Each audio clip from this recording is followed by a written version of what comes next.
Hello guys, hi miyam. Sabana maroma sige tawe asingba kusazidiko penga maiga ngang mutkibasdi loya sabada.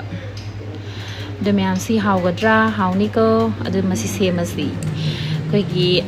alu pulaga alu zida koigi macang kai krasi khara hapsalani aduga magi kainoze yaudanaba fazana naikhaibirani ko matum se yaw taragadi horen bread hapakpadane hambra nungaiteba aduduna matum se yawdanaba fazana naikhaibirani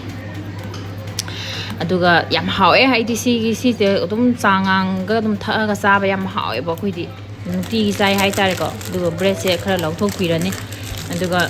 sigi bread se hawti amaduni hele hawba ko ama bread to aduna di hele haw sigi bread se kya hawti khangde khoidadi adu araiba me hekta lausale aduga khoi nuti gi smaina adum changanga chai ko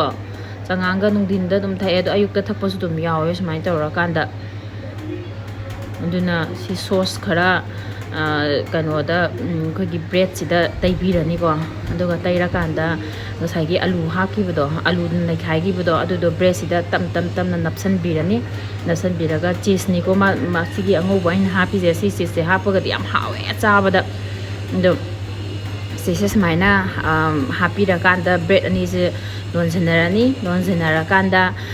khogi kaino gi sida taibirani ko kaino se ghee se duna ta napsan ne ba ghee se yaudra ga de ghee se hapaga na bu thosu thole digidi mahau zu lai hai tare ko manamam chu na me gi khoi gi ghee gi manam ju nusi duna ko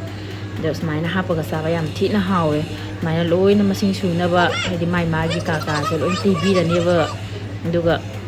taira kana ga sai gi aina bread napsan na gi ba bread to adu dum hapsan birani aduga anda hapsan la kanda as kainogi sise aina happy ba sise ya saure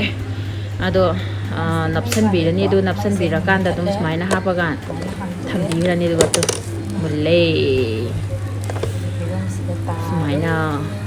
yam thi hawe akoi di smai nu ti sai changang anambana changang thei ko changau je changom cha je ko kya thakte ba sai gi aina sem gi bu to sidai lere adu nungti gi isa nupi di si yaudra di chate ko yam hawe hai tare isana semjaraga chabasi mu hawbudi ani sude aduna yam hawe khoi nungti gi smaina sum dum chare adum chak cha da bus dum yawi isa nupi di si da semu dum hae ba ko smaina dum seme ahamada di ai heiramde